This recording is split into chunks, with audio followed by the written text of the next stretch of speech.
Good morning again. We are happy to have this session on unblocking border regions, tackling cross-border obstacles through cooperation and coordination. My name is Bisiana Ninga, and together with my colleague Maciej Molek from Interreg, we are happy to moderate the today's session. Why this session? As we mentioned in the agenda that we prepared for the online session, this discussion today will serve as a preparation for the upcoming session that we have planned for the European Week of Regions and Cities. This distinction between these two sessions is that, first of all, during the European Week of Regions and Cities, the session, a dialogue for enhanced cross-border cooperation to shape the BRIDGEforEU regulation, will focus strategically on how existing tools like B-Solution and initiatives like Interreg programs can help shape the new approved regulation BRIDGEforEU. Meanwhile, today we will zoom in. We will not discuss policy relevance, but we will focus on what is, in practical terms, we'll zoom in the implementation of the projects. So we are happy to have today three great examples, because we always say that border regions serve as a living laboratory for EU integration. However, we face also cross-border obstacles that in a way limit our daily life. So this is also where the newly introduced Interreg specific objective 1, which prioritizes the governance, has provided a great support.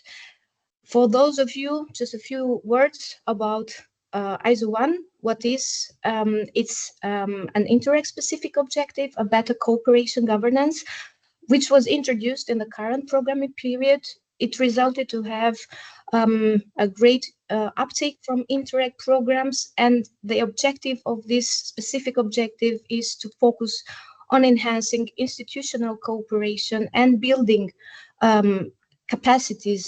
administrative capacities across borders. We know Interreg specific ISO 1 will be also in the upcoming programming period. So that's why we would like also to learn a bit more on these projects using this tool, and reflect more on their effectiveness. So as I mentioned, we are happy. We will showcase 3 amazing project examples today, all funded by and supported by Interreg programs within the scope of ISO 1. So we have Alcotraité from the French-Italian border. Then we will move a bit more in the north with Schakelpunt Grensbelemmeringen from the Flemish-Dutch border. And then we will conclude with access from Slovak-Hungarian region. So if you are interested to learn more about the Interreg is bringing forward related to ISO 1, we have a dedicated work on this ISO, and we encourage you to visit our program website or to get in contact with our colleague Kelly Zidniewski and learn more. So today's purpose, as mentioned, is to learn more about these project examples, and maybe start also a reflection on how these outcomes and these actions can also bring us a contribution to the post-27 regulation. And let me also thank our co-organizers, the Institute for Transnational and Euro-Regional Cross-Border Cooperation and Mobility, ITEM, Maastricht University, and the Association of European Border Regions, especially B-Solution. So, and now let's dive into our core session, where we learn from practice. As mentioned, 3 remarkable projects different approaches to tackle cross-border challenges with enhanced governance. Each project we have given almost 15 minutes, so we will be very friendly timekeeper, but please respect the timing so that we can offer room for an exchange through Q&A sessions. And I would love to invite you to be interactive, to ask questions to our speakers. And if you don't feel too interactive today, we still have Slido so that you can record your questions, and we will do our best to answer to them. We together with the speakers. So we will start with the first project example. Strengthening cross-border cooperation and governance in the French-Italian border region. Mr. Marco Rolandi from Regione Liguria will be our first speaker. So please, Marco, the floor is yours. Thank you very much. Just a few words to introduce myself. Marco Rolandi.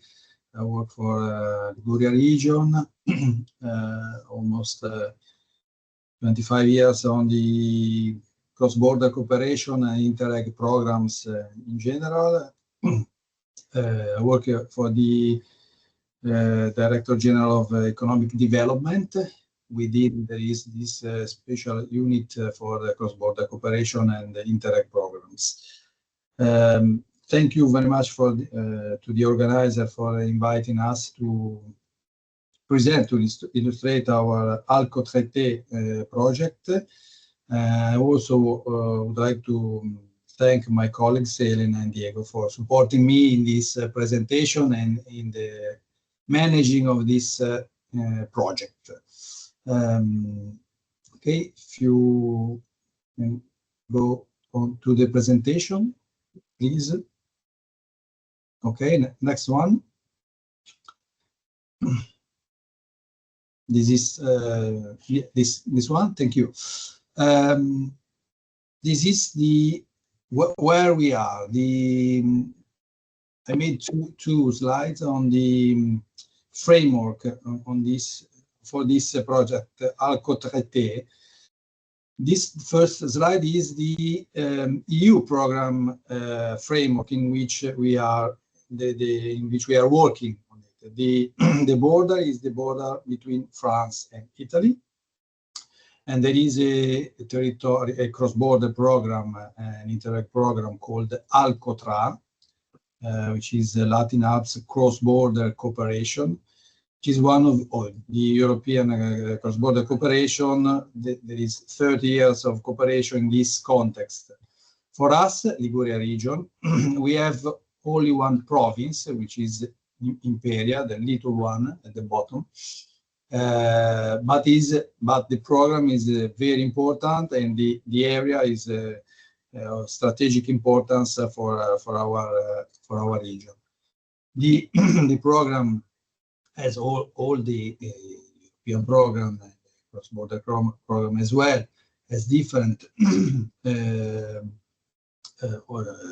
objective, of course, smart Europe, green Europe, and social and health Europe, and also an important specific objective, the territorial approach and the territorial cooperation. But this is the aim of the today workshop. This is important ISO 1, overcoming cross-border obstacles. That was for us as well a laboratory in which we decided to explore and to put our effort in order to manage a new project. Next, please.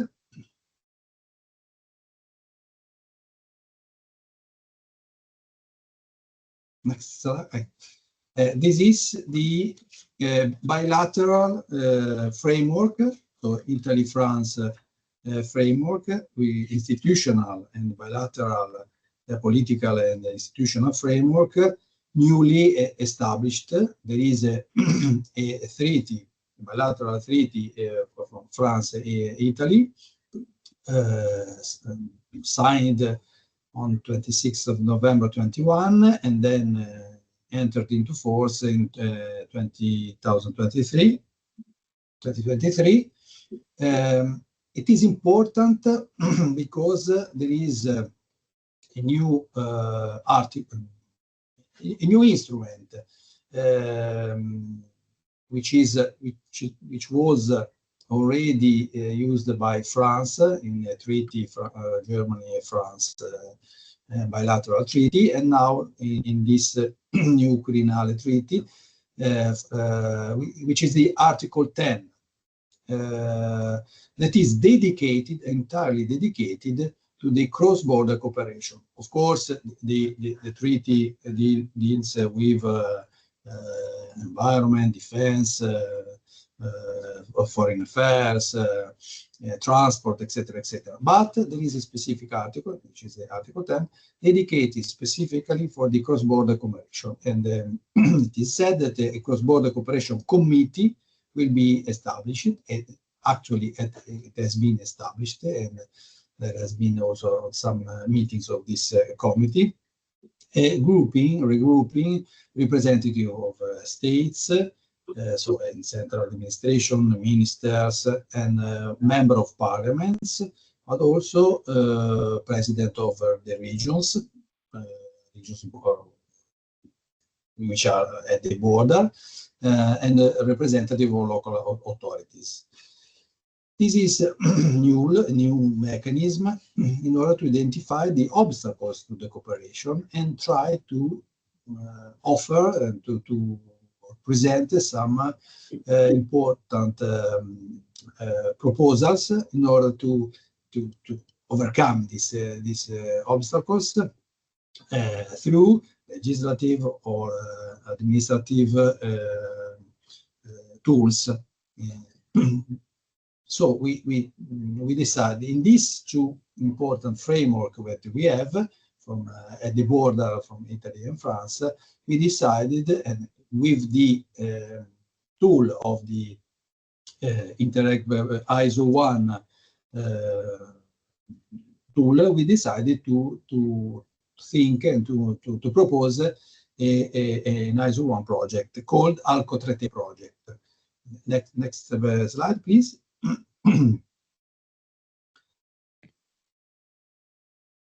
So as I said, there are the partners of the project. There are the 5 regions of the Alcotra border and programs. So Regione Liguria, which is leader, and then Regione Piemonte, Regione Sud, Provence-Alpes-Côte d'Azur, Regione Auvergne-Rhône-Alpes, Regione Valle d'Aosta, and we have also the MOTE, the important organization that probably you know from France, which helped us in dealing with all the communication aspect and in some relevant activities. The objective is so to strengthen our cooperation, to conduct, so firstly to know which are the obstacles, so through territorial survey and workshop, then to carry out a comparative law studies on the different competencies, and then we will see this, and then to try to involve different level, different governance and government, so of a multi-level governance in exchange and workshop and strategies in order to tackle the obstacles at different levels and with different competencies and institutions.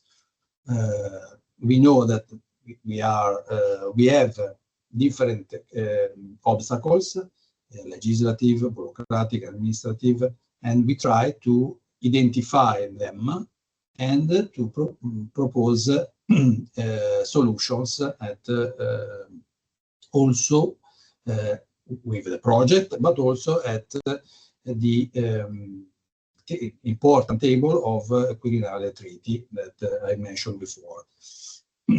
Next one, please. So we inspired our action to the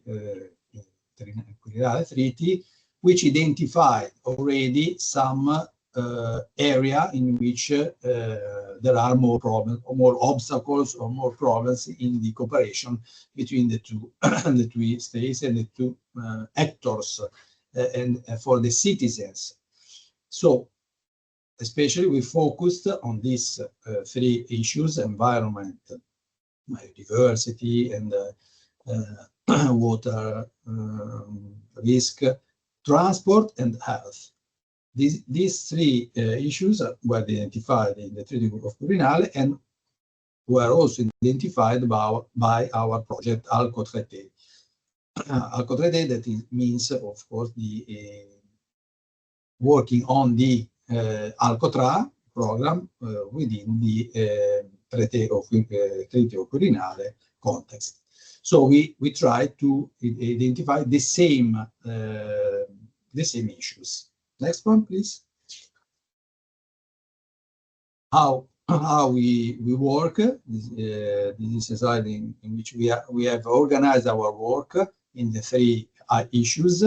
Firstly, at the regional level, T1, it's T1. At the regional level, we collect all the information on these three issues and all the actors. So the Director General for Transport, for Environment, for Health were involved in this action.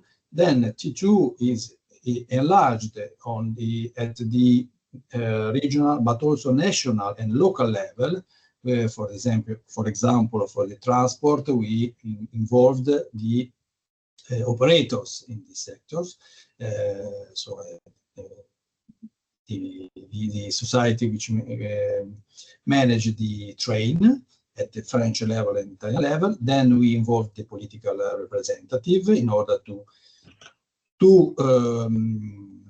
put this to engage the political level and to report all the work done at our level to the Article 10 political committee, which has been organized twice between France and Italy. So all the technical work that we have done then will be transferred to the political level, first at the regional level, and then to the actual committee of the Treaty of Quirinale, Article 10. Next one, please. One important action that we made was to, firstly, it's important to know the who is who book, who does what, because actually we work together. We are working together from several years, maybe 30 years, but still there are some different. There are many differences between Italy and France at constitutional level, at competencies. The competencies are different mainly in the three issues that we focused on. Transport, health, and environment. But then we will work on other issues. So we engage the support of two Italian, one Italian, one French important research center, CNR for Italy and ITER from France, in order to better know which are the competencies at national, at regional, and local level. There are legislative competencies. For example, in Italy, the legislation is a competence of national, but also regional level, and this is not the case in France. And then the administrative level. So this is on a working paper. It's still ongoing, but it's very important because firstly we have to know who has the competence at which level and to do what. So in order to to find the adequate level to find the problem and then to solve it. Otherwise, there is still a problem to identify the correct subject to deal with. Next one, I go faster a little bit because time is. Then we made an online territorial survey. The slide showed the number of answers. There was 96 participants, so it's for us it was a very good example of participation involving citizens. So was dealt by MOT. Next one, and then so first we did this. We made this online survey, and then we made 3 territorial workshops.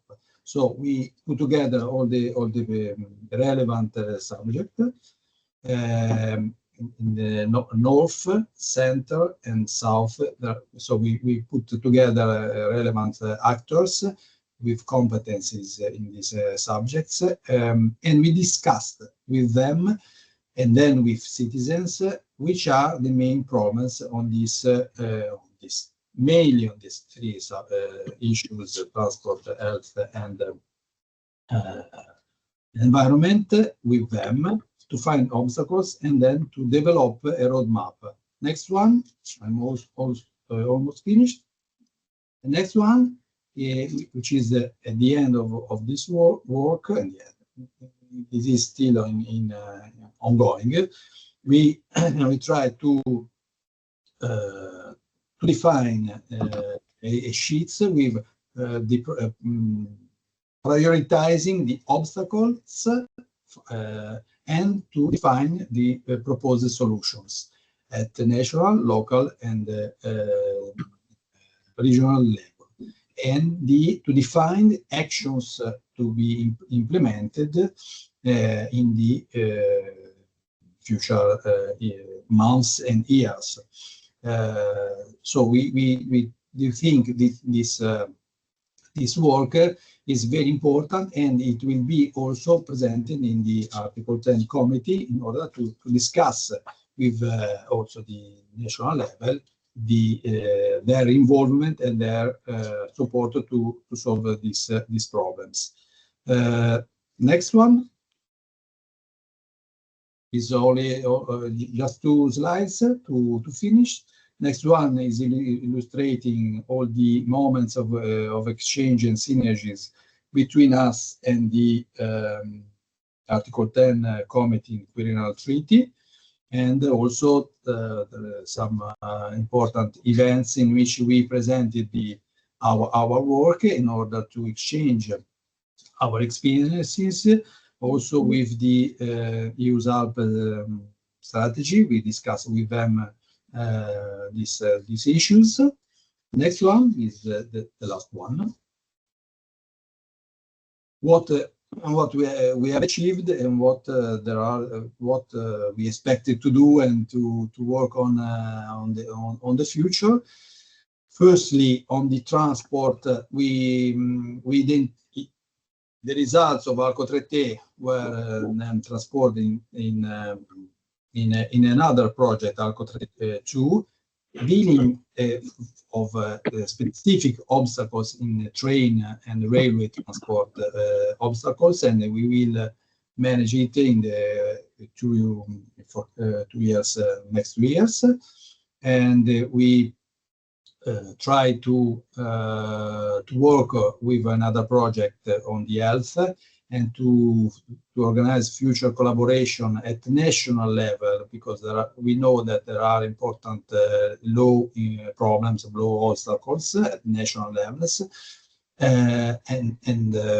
we will try to solve this problem at the national level. And for the issue of environment, one table has been established between France and Italy, and first meeting was held here in Genoa to solve some problem related to the water management. And this is one issue to focus on in the forthcoming years.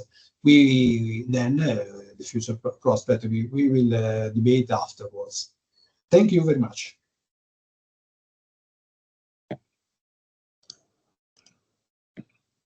Thank you very much, Marco and colleagues, for presenting us this great example, and knowing also a bit the background, what were the needs, and what you have done so far. So thanks for that. Maciej, do we have any quick reactions from the audience before we move to the next project example? So Marco, please bear with us a few more minutes. Yes, please. Okay, we have two questions, and one somebody who would like to ask in live. Maybe first question from Slido, and we jump to raise hand. The first question is about does the competence book include comparative tables to identify services and who are responsible for each topic? And the question about the future publication of this book for everybody, that it will be published. Marco, the floor is yours. The book, yes, identified the competencies for the at the legislative and administrative level. For the services provided, it doesn't enter into this specific level, but we think we could think about it in the future. It will be published at the end of the year, at the end of this year, at the end of a project. But then we think to go on also next year to go on depth, because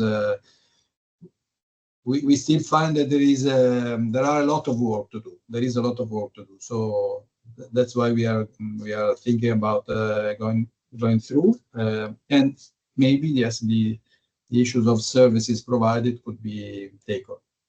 Mm-hmm. Thank you very much for answer. And the second voice, Olivier from DG Regio, the floor is yours. Yes, good morning, everybody. First of all, thanks, Marco, for this presentation. For us, it's really the kind of projects that we should fund with Interreg, especially under ISO 1. I just want to highlight the fact that we have the Alcotraité in the territorial border between France and Italy, but we also have the Maritime Traité, which is the equivalent at the maritime border between Italy and France.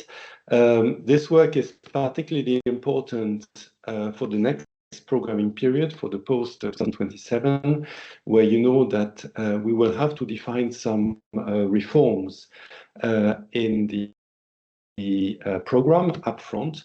And obviously, these obstacles could be some of the reforms we want to tackle. So what I understand from the presentation of Marco is that we now, following 2 years of work, have an inventory of the obstacles, and also that we have some solutions, not yet implemented, but we have an idea about the solutions. So I have two questions. The first one is, how many of these obstacles do we have? And the second is, what are the next steps to go beyond the inventory and to go really to the idea to address the obstacles? You mentioned BRIDGEforEU and the Cross-Border Cooperation Committee, but how do you envisage concretely to take the obstacles one by one and to try to solve them? Thank you, Olivier, for the questions. Yeah, and also for mentioning Maritime Traité, which was in the slides, but I forgot to mention, because it's very important for us, as Region Liguria is in Alcotraité program and also in maritime program with so Tuscany, Corse, Region Sud, Sardinia, and it is the twin projects in order to understand obstacles and to find a solution. How many are the obstacles? I don't know. Then we will count them, but we define a lot of obstacles. We are still working on this. There are 3 different levels. Probably we find more in transport, in the issues of transport, and the roadmap in order to solve them is more defined. There are also more relations also at the political level between the different regions involved, and we defined different obstacles and already some proposals. How to solve them? There are different instruments, as you mentioned, BRIDGE4EU. For example, we are studying it and try to also to discuss at the national level how to implement it. We know there is also a call for project open now, but we are still thinking about it. Of course, for sure, we will work with the next programming period with Interreg, because it's a crucial instrument but we understand that there is not. It's a crucial instrument with important financial resources and a specific objective like ISO 1, but is not sufficient probably. So that's why other instruments like BRIDGE4EU and the provision of BRIDGE4EU, the cross-border focal point, could be another tool more focused on helping finding solutions and take the obstacles and finding the correct solutions, involving also the national level. We know that sometimes there is legislative problems. So for example, in the Alcotraité committee, there is the involvement of the deputies who participate at the working groups, and they should then transfer our proposals into legislative proposals. So there are different instruments that we could use, and we will try to use them, all of them, in order to make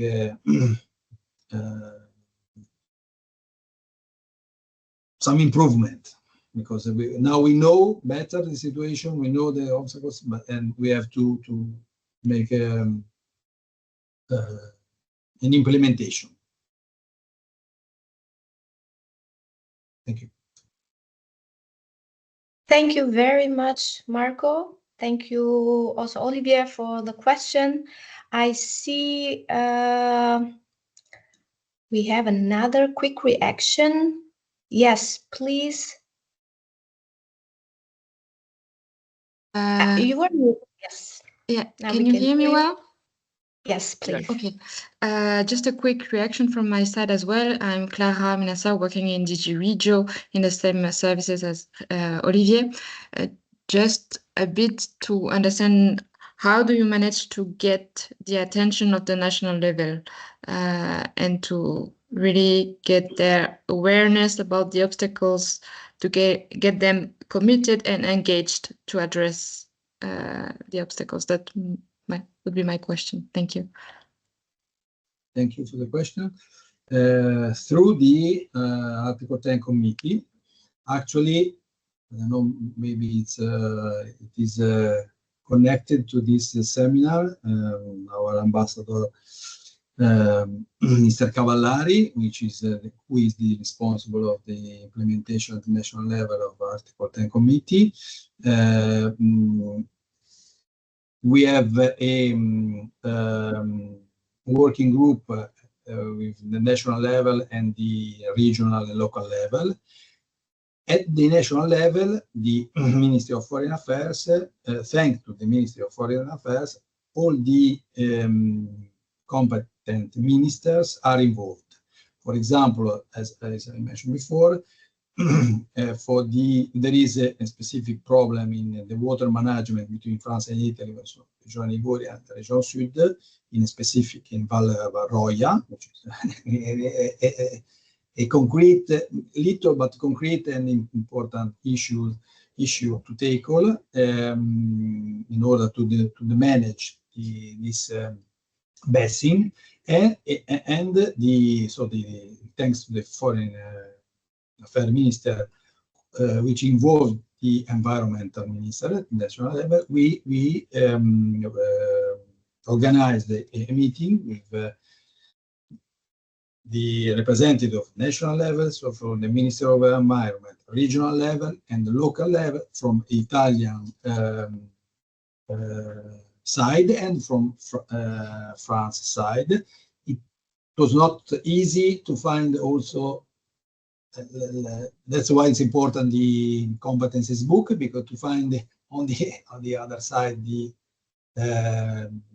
competencies, the relevant competencies and institutions to involve, and we have already a first meeting in which they really write on paper, write down which are the issues and which are the possible solutions, and then there will be other meetings and in order to, so that's our way to solve this problem.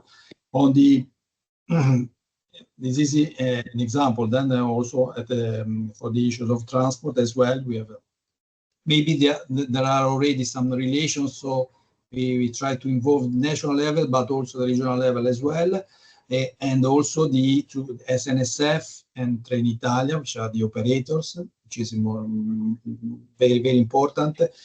For the first time during Alcotraité project, we put together all these actors dealing with this matter, and we could find some problems on a specific train line, and try to find solution, to propose solutions in another project that we are carrying out now. So that's the way we are dealing with this.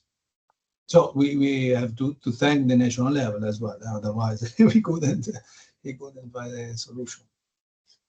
Thank you. Thank you very much, Marco, for the presentation, and all the colleagues for the questions. I think there's a huge interest to go into more depth into these aspects of the project, but we have 2 more projects.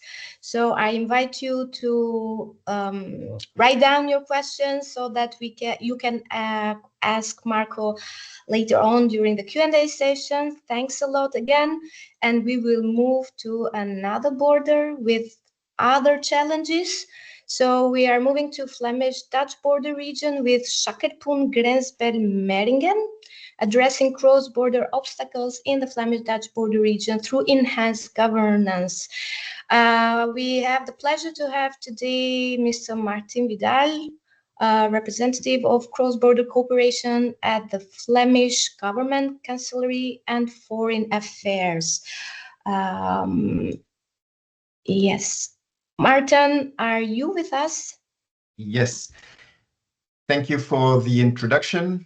So I work for the Flanders Department of the Chancellery and Foreign Affairs, but I'm speaking here on behalf of a consortium of 6 partners in the Netherlands and Flanders about our common project Schakelpunt Grensbelemmeringen Vlaanderen-Nederland, which started last year and which is an Interreg project for 3 years. On the next slide. Next slide, please. Yeah. You will see the area that is covered by our project. So on the image, you see the Dutch-Belgian border, and you see the program area of the Interreg program Flanders, the Netherlands. And this is also the area covered by our project. It covers most of the Belgian-Dutch border, 425 kilometers. Only the part of the border between the Netherlands and Wallonia isn't covered because it's with a overlapping part of the Flemish-Dutch border, part of the Interreg Meuse-Rhine program. So this area where we are working includes very big urban centers such as Antwerp, Flanders' biggest city, Ghent, Flanders' second city, but also in the Netherlands, Eindhoven, Maastricht, and in Flanders also Bruges, our third city. So the most important cities of Flanders are included in the Interreg area and also in our project because they are all linked, all located close to the border. So our department was already involved in the governance of border regions. We already had biannual summits between the Dutch and Flemish governments. We have a number of common institutions in the Scheldt estuary. We work in the Benelux. We also have another border with France where we are involved in were involved and still are involved in EGTCs. For both borders, we also have coordinating governors assuring that we have a good link with the local authorities in the areas. But thanks to Interreg, our involvement has increased considerably because it made it possible to set up 2 projects on both borders, one of which I'll present today, which is this Schakelpunt Grensbelemmeringen Vlaanderen-Nederland. And the other project, LIMEX, has been approved recently and is focusing on the border between Belgium and France, and both Flanders and Wallonia. And the 2 regions on the French side, Hauts-de-France and Grand Est, are involved. Both projects have similar setups involving public authorities, academia, expert organizations, in the case of LIMEX, also the MOT. But LIMEX isn't fully operational yet. We are having a meeting this afternoon with the project partners, and we hope to have our public launching in the month of December. So what's also important about this border is that we have economic powerhouses located in that area. We have the port of Antwerp, Bruges, which is the second port of Europe. We have very interestingly the North Sea port, which is a merger of the Flemish port of Ghent and the Dutch ports of Zeeland, so a cross-border port area. We have a number of regions, and we also have, and that's also important for our obstacles, the very interesting area of the 2 Baarles, where we have a number of enclaves, of Belgian enclaves in the Dutch territory.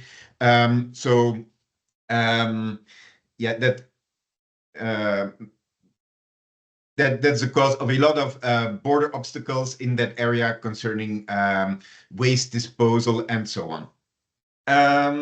So I think this is the general overview. On the next slide, you can see the partnership. So we are a team of 6 organizations. On the one hand, we have 4 public authorities. We have the Ministry of the Interior in the Netherlands. We have the government of Flanders in Flanders. And we have 2 provincial authorities, the province of Zeeland and the governor of East Flanders. And that governor also assures the link with the federal level in Belgium, because she has both a regional and a federal capacity. On the side of the academia, the universities, we have the well-known ITEM Institute at the University of Maastricht, with a lot of experience in cross-border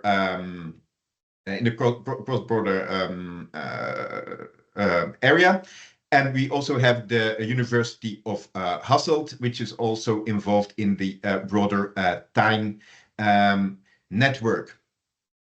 On the next slide,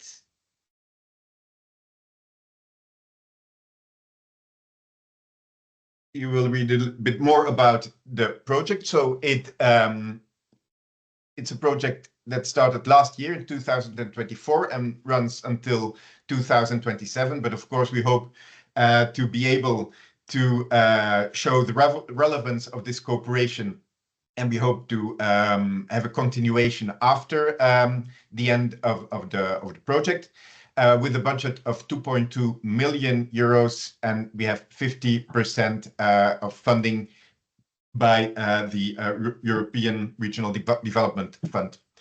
Schakel is maybe one of the more difficult words to pronounce for non-Dutch speakers, because it involves this difficult sound sch. But you're lucky, because at the Dutch-Flemish border, we still use the soft G. So it's just Schakel and not with the hard G, which I won't imitate, but the pronunciation in the northern part of the Netherlands, which you maybe have heard before, which is even more difficult. But Schakel is a word meaning link. So it links, it's a link in a chain, and in a way, our project links in different ways. Schakelen, the verb, also means switching, connecting. So it refers to a structure making a connection between different other structures. It constitutes a missing link in our governance, a missing link between our two countries, between Flanders and the Netherlands, Belgium and the Netherlands, between the capitals and the border areas, and also between government and academia. And thanks to Interreg, it was possible to fund a core of dedicated staff, both at the government and in those two academic partners, collaborating with a wider network within government administration and academia, and linked with the political stakeholders.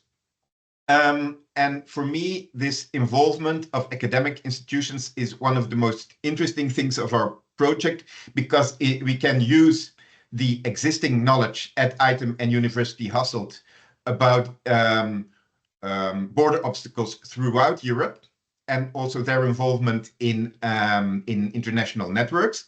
And it also makes it possible to think out of the box, because if you just put two administrations together, you won't solve a long-standing issue. You have to have this new perspective and suggestions for solutions. And that's, for me, one of the most important issues or one of the most important advantages of our project. So as I said, we already had a broader governance. We already had biannual governmental meetings, both between the Dutch and the Flemish government, and between the Dutch and the federal Belgian government. In fact, one of the reasons why this project started was also the Flemish-Dutch governmental summit, because they commissioned in 2019 a high-level political working group on improving the governance in the border areas. So we have a website. I will share the link.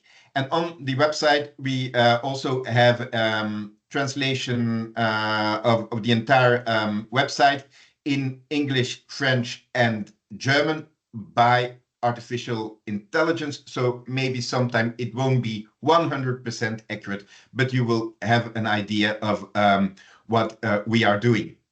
As we are a Schakel, a link with existing institutions, it means that we do not target the general public directly. Our project focuses on the intermediary structures, on cities, provinces, your regions, municipalities, other cross-border institutions, chambers of commerce, border information points. And because they have a better understanding of which issues are really structural. An individual citizen maybe has an issue, he doesn't know how to fill in his tax declaration because there's an international aspect, but probably it won't be a border obstacle, it's just an uncertainty or a complicated issue. But we work through those intermediary structures who have a good view on which issues are structural. They can report obstacles on our website. So if you go to our website, you can see that we have a form where you can report a border obstacle, but often we also meet those people at formal or informal meetings, or we receive emails or phone calls, and then we will go through the form with them. So that's the intake of our obstacles. Then we will analyze the obstacles, and we do that as a team. So when analyzing the border obstacles, so we as governmental representatives and our academic partners, ITEM and University of Hasselt, work together, and it's interesting to have those both perspectives. Our project is linked with the existing governance. So we have a political cross-border consultative council in which all mayors of border municipalities and also the governors of the different provinces are represented. And there we will present the proposed solutions, or we will also make them know that we received some new border obstacles, and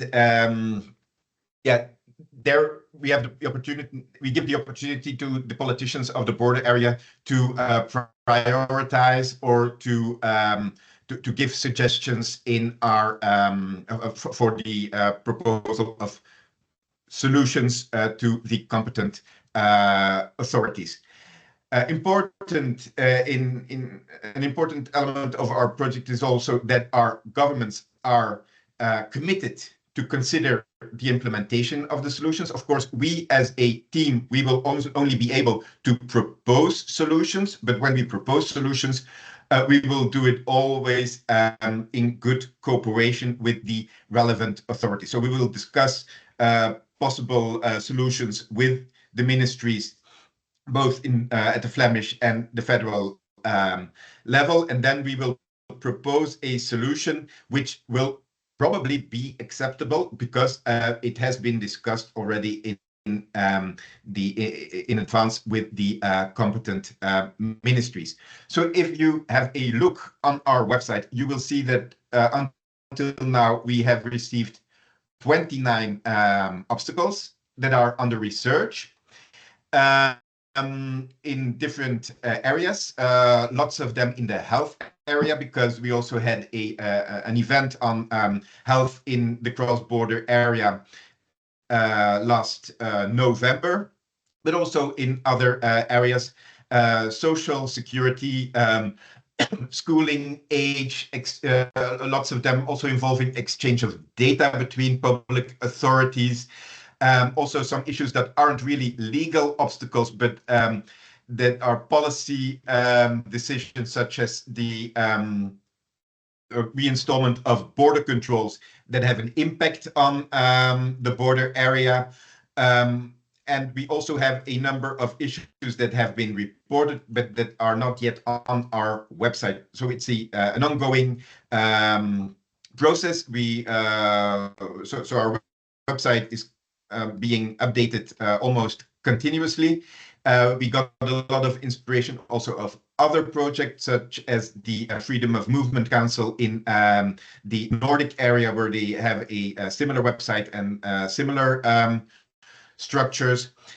And yeah, thanks to Interreg, we will be hopefully able to prove the added value of such a structure for the Belgian Dutch or Flemish Dutch border area, and we hope that after the end of the project, there will be a continuation, and that this project is really a precursor to what the new BRIDGEforEU regulation intends to create throughout Europe. So that's in general what our project is about. I'm happy to answer any question about it. Thank you very much, Maarten, for the description, the explanation of your project and the amazing approach that you have, and what you have done so far. Fully understand all these difficulties that you in a way have faced, but I think there is a lot of elements that one can reflect on, and especially this cooperation between different levels of national, regional authorities and academia, as you mentioned, and to see how this can in a way provide these shackles and link what are the missing parts in the chain. I will give the floor now to the audience. Maciej, do we have some quick reactions? We don't have a question in the Slido. Let's talk there. We have one question. The floor is yours. That is. So, hello, thanks for the presentation. I'm speaking at the French-German region. Yeah, we are really interested on the Schakelpunt. I wanted to ask, are the initiators, so the people who are signalized the obstacles, involved in the reflection for propositions? And can you tell us how much time, how much month do you need to find a solution? Because you said you have to ask the competent authorities. How do you get answers, or how much time does it take? Yes, so it depends, in fact, because sometimes the authority reporting an obstacle already has some suggestion, or already was involved in earlier trials to solve it. But sometimes it also can be a local authority which lacks capacity to invest invest a lot of time in meetings and so on. So we will also always look what's the best way to tackle an issue. So some of none of our border obstacles. So we started last year in September, and most of the obstacles are still under research, and for a number of them we have proposed solutions. For example, the example we use most frequently is the example of the cross-border ambulances. There was already a kind of a Benelux regulation on cross-border ambulances, but there were still a number of unsolved issues. And so a hospital located near the border reported this issue, and then we started discussions with several involved stakeholders on the Dutch and Belgian part, Social Security, Ministry of Health, and so on.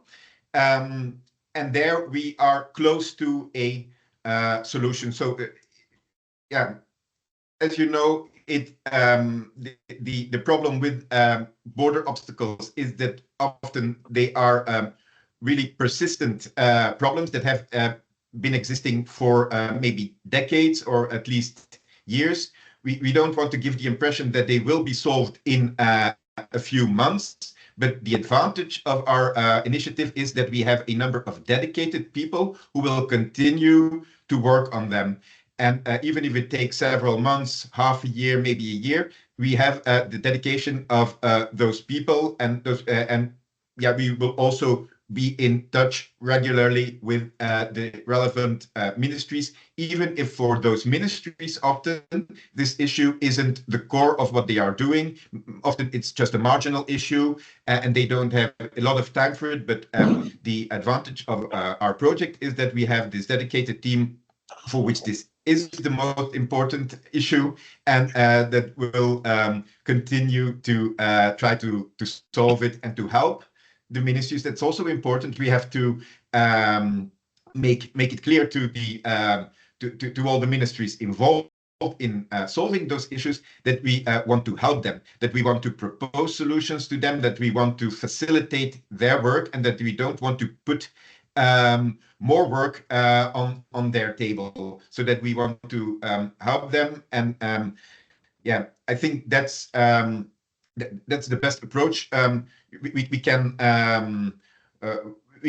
continue to put it on the agenda, but at the same time we help them, so the problems get solved eventually. Yeah, thanks a lot for this transparent answer. It's what we had hoped from the BRIDGE4EU and the coordination point, and thanks for your experience. It works. Perfect. Thank you very much, Maarten, for the presentation, and colleagues for the questions. We need to move to the next project example. We are moving to the Slovak-Hungarian border.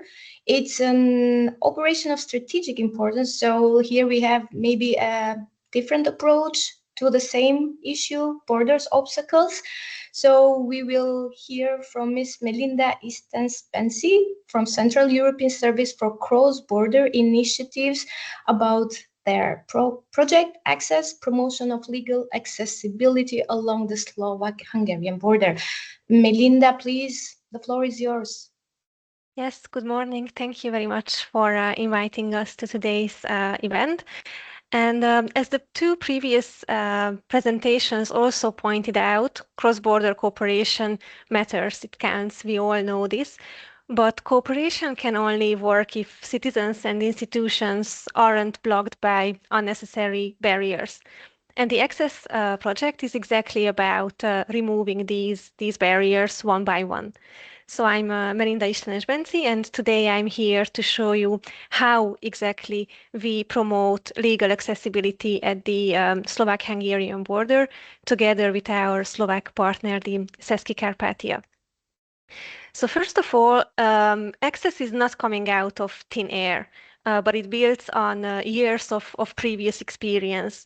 Between 2016 and 2021, Česká implemented a series of legal accessibility projects, during which we organized 10 stakeholder workshops, identified 57 obstacles, and gathered 52 European good practices. And nearly 250 legal acts were analyzed, and 68 expert interviews were carried out. And these efforts produced 39 recommendations, including two very important horizontal ones. The first was better access to information, and the second, the development of permanent cross-border obstacle management mechanisms. So during these years, we addressed several sectorial barriers, but without actually solving or making these disappear. In parallel, Česká took part in 14 B-Solutions cases under the management of AEBR, an experience which confirmed two important lessons. and shape the design of the access project that I'm going to talk about in more details. And the first is that removing obstacles takes time. 1 year is simply not enough. And the second is that not all obstacles are truly legal. And what do I mean by that is that our work showed that obstacles can be classified along 2 axes that we also apply in the access project. One line is the systematic versus situational, and the other is whether they actually require legal amendments or not. So let's take a brief closer look to better understand what I'm talking about. First, let's direct your attention to the bottom right corner, the ad hoc obstacles solvable with existing legislation. And this comprises, for example, the case of the archaeologist who contacted us after finding out that professional experience as a lead archaeologist in one country was not recognized across the border. So in Slovakia, only continuous employment with national heritage authorities counts, while in Hungary, a score-based system is used. So SETSKI analyzed the legal frameworks and facilitated talks between the 2 national authorities, both of which expressed openness to mutual recognition. So basically the case was solved within the frameworks of the existing legislation. Now the second type is on the bottom left corner, which are the systematic obstacles that are solvable with the existing legislation. Is, for instance, the case of the SIM cards, as several clients reported through our online help desk that Hungarian mobile providers refused to sell them SIM cards, to sell Slovak citizens SIM cards who didn't have a Hungarian residence card. But in fact, EU law already allows such purchases with a valid ID card. So an ID is enough. You don't really need a residence card. So the problem stemmed from misinterpretation by shop staff. So what we did was that we raised the issue with the national authority, which confirmed the breach and warned the operators. So the companies then retrained the distributors and issued internal guidance and corrected the practice. So that was also a case that was solved within the project. Now, if you look to the top right corner, you see obstacles, ad hoc obstacles that require legal amendments. And an example from our project is the case of the launch of a unified cross-border tariff system in eastern Slovakia, where several hundred Slovak people live on the Hungarian side. And with the new factory of the Volvo concern, which will open next year near Košice, a lot of cross-border traffic is expected. But today, legal and technical issues such as the VAT rules, the weight limits on border crossings, and intergovernmental permissions block the extension of the system. So SETSKI organized workshops with ministries and commissioned legal analysis to clarify the framework. And in the upcoming months, so this is still ongoing process, we intend to facilitate the development of a cross-border tariff system based on European best practices. And the fourth type is on the top left corner, which are systematic obstacles actually necessitating amendments in legislation. So arguably, these are the most deep-cutting types. And one very important example is the case of the cross-border ambulance services, as currently they cannot operate freely across the Slovak-Hungarian border. And to address this problem, this situation, SETSKI coordinated expert meetings and supported the drafting of an actual bilateral treaty based on the Austrian-Czech model. The treaty's text is now being finalized, and the signature is expected by the end of this year, so it's in the foreseeable future. And once it's adopted, it will amend the national frameworks and actually enable cross-border rescue services.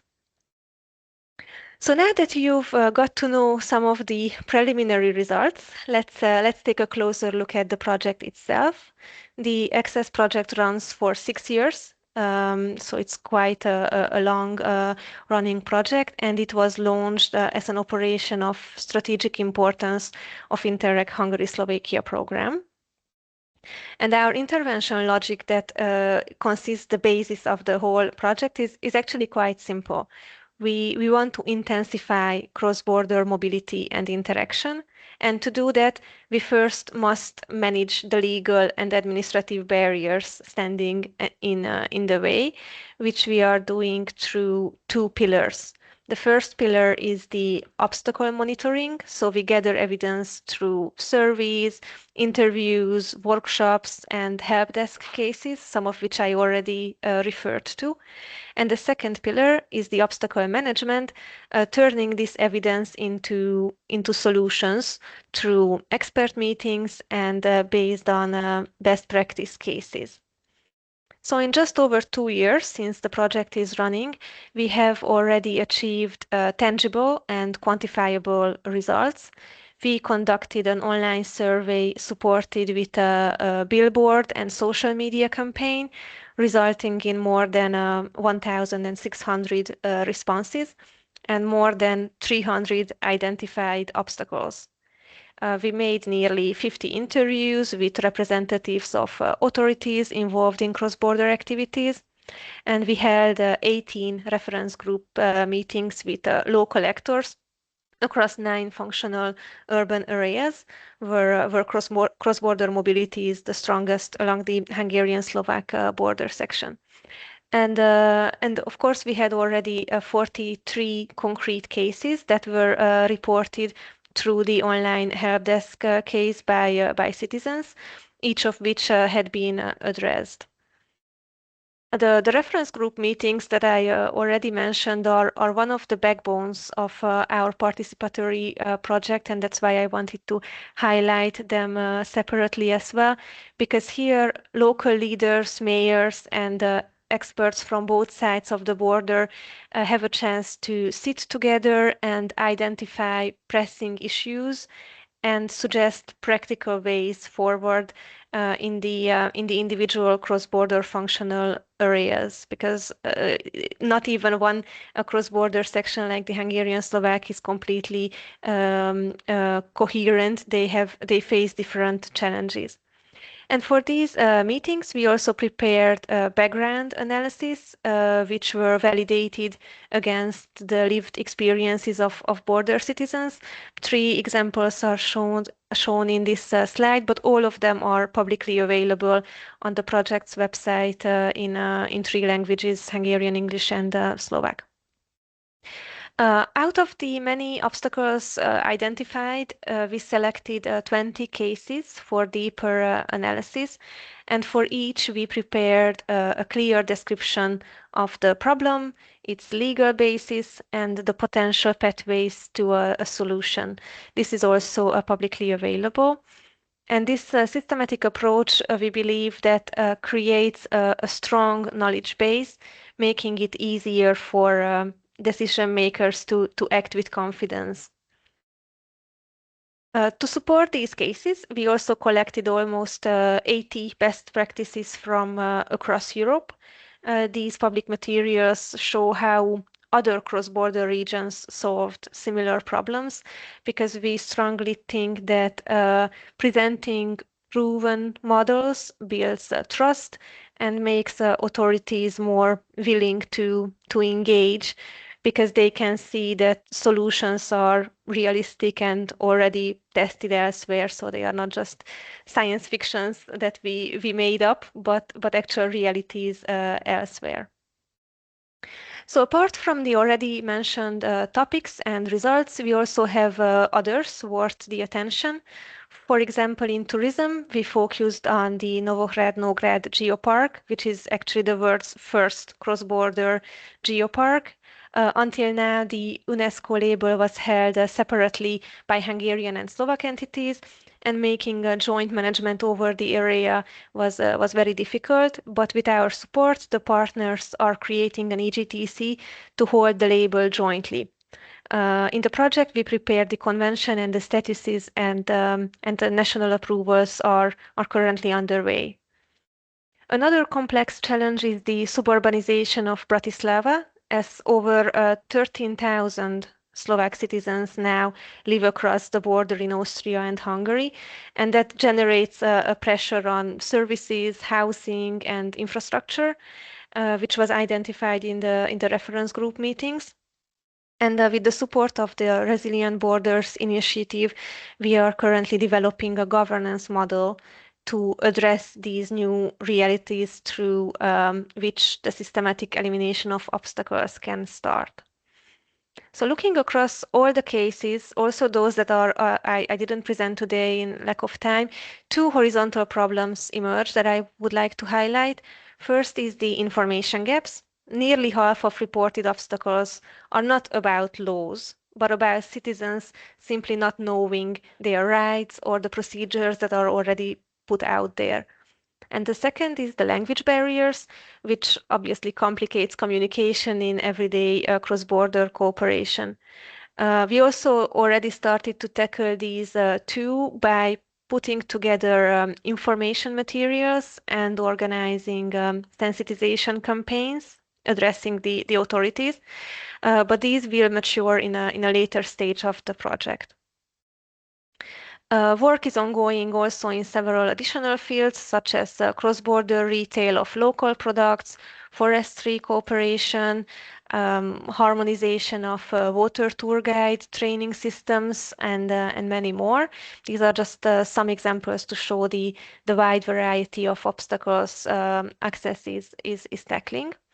So as a closing thought, the Access project can be seen as laying the groundwork for the implementation of the BRIDGEforEU regulation, because by systematically identifying, analyzing, and managing obstacles along the Slovak-Hungarian border, it provides the evidence, the methods, and concrete case studies that demonstrate how legal and administrative barriers can actually be solved.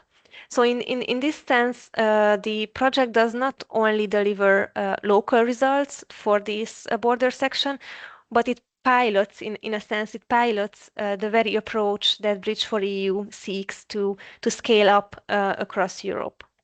So thank you very much for your attention, and I'm looking forward to questions and discussion.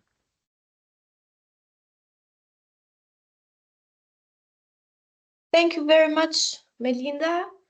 And we saw through your project presentation such different approaches compared to the previous project examples related to the stakeholders engagement, also across governance levels, but also these systematic methods to identify what means to have a cross-border obstacle and maybe something which is easily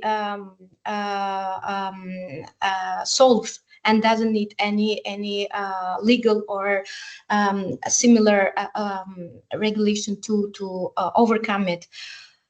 And now I would like to again ask my colleague Maciej if we have some questions from the audience.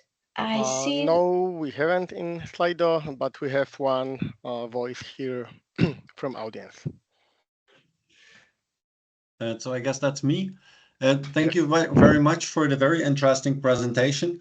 Also very much liked it that it's very concrete examples that you come up with.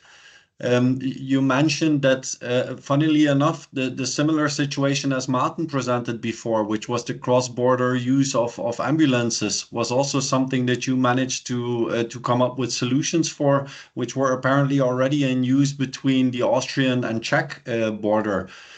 How easy is it to identify solutions already present in other border regions how easy is it for you then to use that in your own specific case, and how well established is the communication already, that, for example, someone like Maarten in his cross-border region can draw upon the same solution principles and kind of bring it to implementation, so that there is a lot of leverage for the solutions found in other border regions in Europe?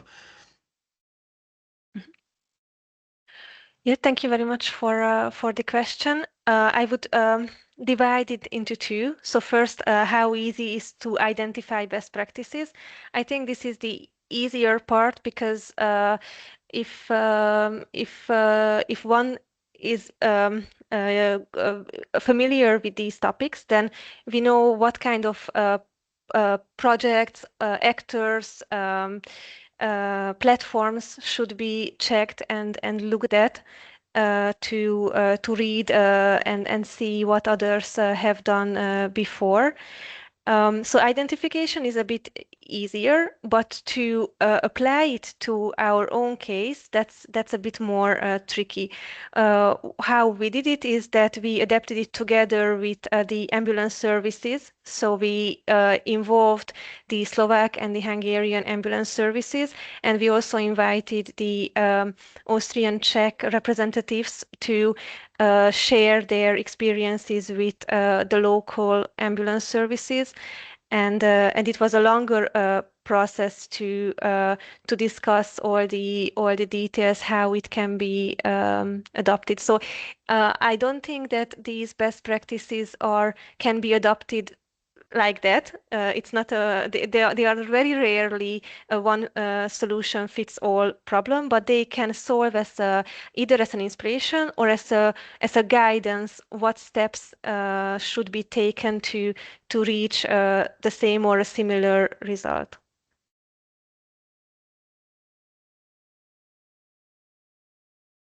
Thank you. Thank you for answer. And next, Nicoletta, the floor is yours.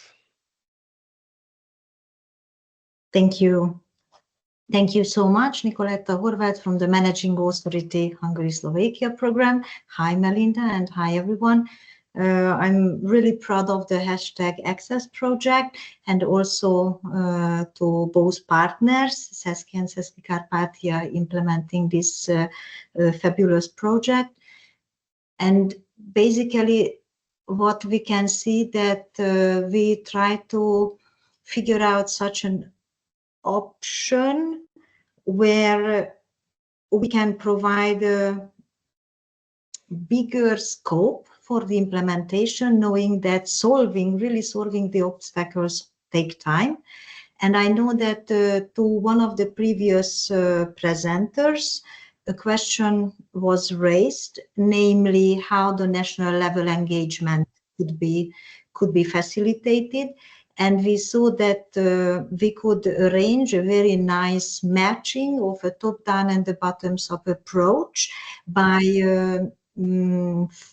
flagshipping this initiative as an operation of strategic importance. So it reached the government level, knowing that in the cooperation, in the Interreg program already included this initiative, so the government approved. And basically also there was a good initiative, knowing that the managing authority in Hungary is situated in the Ministry of Foreign Affairs and Trade. So therefore the governmental facilitation was on hand together with the managing authorities. So that's why we could elaborate on both aspects. So hearing all the obstacles coming from the ground and have a strong high-level commitment and support in order to find the best solutions for those emerging needs and gaps on the border region. Thank you.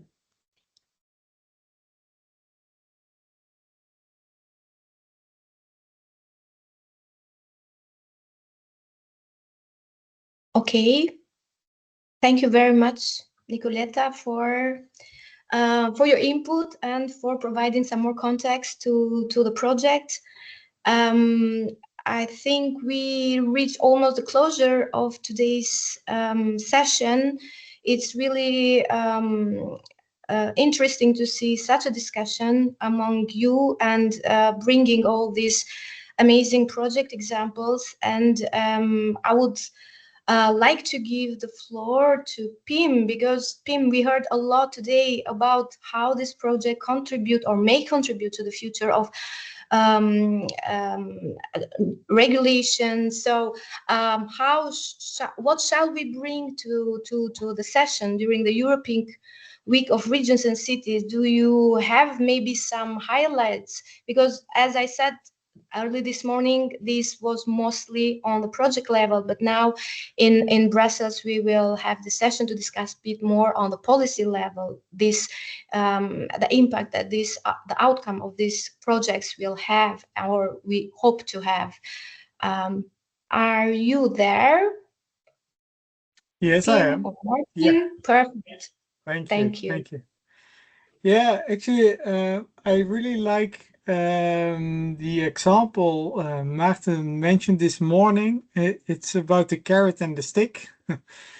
And what you really see is, of course, with the Interreg ISO 1 priority, you see more on bottom-up initiatives starting in improving the governance regarding cross-border obstacles. We've seen very interesting examples of this within the 3 projects. But on the other hand, we have now more top-down approach with the BRIDGE4EU proposal, of course, that also deals with, okay, how can we better govern cross the tackling cross-border obstacles. And I think it's very interesting, and in my view, not done enough to see, okay, what are these bottom-up experiences and how can that be brought at a higher level with the top-down BRIDGE4EU proposal on the implementation thereof. And I think that will be also very interesting to discuss how could these ISO 1 projects also be maybe implemented in a sustainable way and have a sustainable follow-up within this BRIDGE4EU framework, probably or potentially. I think that's a very relevant discussion for the European Week, and also after that to think on, okay, what are the experiences and how can we sort of promote it at a higher level, European level with BRIDGE4EU. And next, okay, how can we sustain have a sustainable follow-up of these excellent projects within this broader framework? So that's a bit my takeaway to the next discussion. Thank you very much for your summary, I would say, and the highlights of the key points that need some further discussion during the European Week of Regions and Cities. We invite everyone to register for the session. It's already, the colleagues already put the link of the registration in the chat, and maybe just a short and straightforward question to the speakers, because we heard how these projects were financed by Interreg, how great it's to build these partnerships, different levels of partnerships, of course, within different governance systems. So coming from Interreg world, my question would be, how do you see the role of Interreg in supporting such initiatives also in the future? We heard maybe it's important to start this initiative, but maybe it's not capable in sustaining the actions or activities maybe in the future. So other funds or other initiatives should support this. But since we are discussing post-27 and we are still reflecting on it, what would be your advice, your wishful thinking in this regard? So who would like to answer from the speakers? I can answer that. We, as the government of Flanders, we hope that also in the future there will be initiatives concerning governance within Interreg. For the government part of the project, it's easy to be continued because we are civil servants, we are getting paid. Maybe we need some budget for events and so on. But the most important thing is that we have funding for these academic partners, these experts who can think out of the box. And I really hope that when this project ends, we will have solved a considerable number of issues, and that we will have proven the added value of such initiatives. Because I think a lot of governments are under budgetary pressure. It won't be easy to find funds within the government. Maybe it's possible, but if there is some incentive, either by the BRIDGE4EU regulation as a stick, as Pim mentioned, or funds from Interreg or other programs as a carrot, then it will be easier to continue projects like ours. But the most important thing is that we can prove its added value and that we can solve these issues. And that's what we are working on right now. And we hope that by the end of our project, we will convince the next Flemish-Dutch governmental summit to continue our activities. Thank you very much, Maarten, and Melinda, please. Yes, thank you. Well, I would like to start to answer this question by quoting Martin Guillermo Ramirez, who always says in connection with the B solutions that the more cooperation exists across two border sections, the more obstacles will pop up. So I don't really see that in the very, very foreseeable future, all the cross-border obstacles will magically disappear and there will be no need for Interreg or no need for BRIDGE4EU or anything else. But I think that it is very important. There is a very important role in the future also for Interreg programs to create the space and the funding and the possibility for long-term strategic projects such as the access, which actually have a leverage effect on the whole issue, and it also generates new projects that can again be implemented through Interreg schemes in order to realize the obstacle-free world that we work for or that we strive for, but also the CBCP, as far as I know, on the Hungarian side, there are plans to implement it, and in the future this could be the stable forum for obstacle management. So I think there is still a lot to do and implement within these frameworks. Thank you very much, Marco. You conclude. Just a few words. There is still need of Interreg and above all of ISO 1 projects. Yes, I think yes, because first of all, for us, there were important different ISO 1 projects. Firstly, to put together the different stakeholders at different governance levels. So for the multi-governance, the multi-level governance, that was the first important result. Then with Interreg and with Interreg resources, all the different issues could be then tackled by the thematic projects. So there are two different instruments, but provided by Interreg. Then there are also the other tools which could be integrated in the finding and proposing solution like BRIDGE4EU or other instruments. Thank you. Thank you very much to the speakers. Very relevant reflections, which I think I'm looking at you, Pim, even though you don't see me, are also relevant aspects to bring also to the discussion table.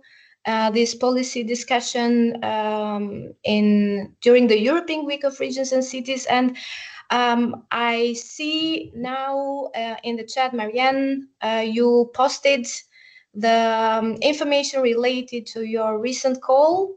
You want to also share a few words about it so that yes, sure. we please Thank you. do so. Thank you, Betiana. Yes, it's very nice hearing all these insightful presentations and seeing that projects, ISO1 projects have developed to tackle border obstacles.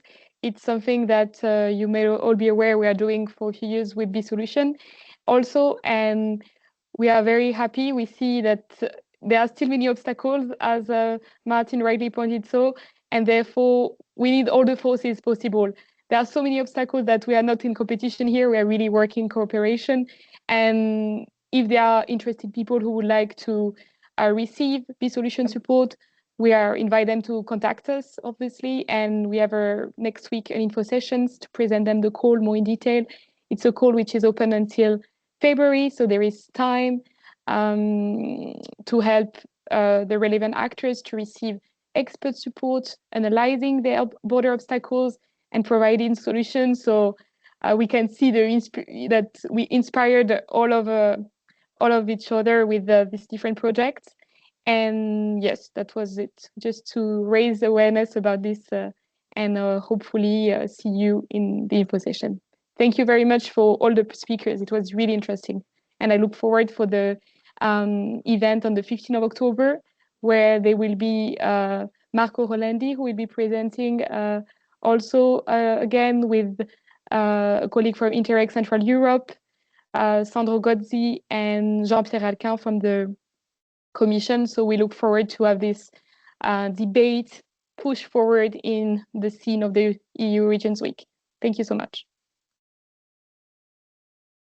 Thank you very much, Mariane. It's nice to hear you have an upcoming call so that we can address some of these border obstacles, hopefully. And Marco, you have some reflections. You want to share some more information, or this is a previous hand? For me, it's a great honor to present at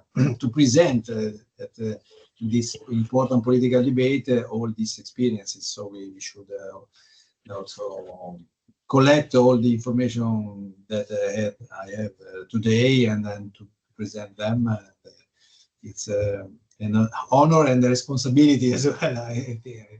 But so I hope to do a good job for everyone of us, and then to speak with member of the European Parliament and a member of the Commission. So it would be also a good occasion to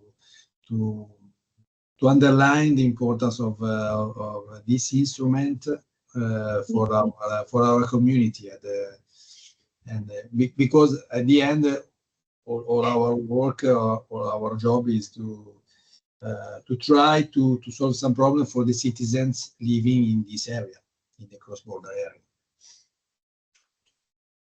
Thank you, Marco. I'm very confident you will bring the voice of many projects in this discussion, and you will bring all the perspectives, challenges, but also success factors that you have witnessed during the implementation of your project, but also what we learned today from the other projects. It is a very nice exchange and discussion. We are a bit lagging behind our schedule. It was lovely to exchange with you. We started this morning saying that border regions, in a way, are a living laboratory of EU integration. Nevertheless, or despite the fact that we face many cross-border obstacles, but after hearing your project examples, we are also confident that these cross-border regions will be also a hub or a lab to overcome these challenges. So I thank you very much, all the speakers, for being today with us, for the great examples they presented to us. The colleagues from ITEM and AEBR for the great cooperation in organizing this session. I'm very much looking forward to meet you all in Brussels. And before we conclude, please fill in our evaluation survey, and so that we hear from you what is your feedback, what we can improve, and how to join forces, maybe also for other events similar to this one. You will have and you will receive an email with all the presentation, the registration of the sessions, and hopefully we see each other soon in Brussels or to some other online events. Thank you very much for your very active participation.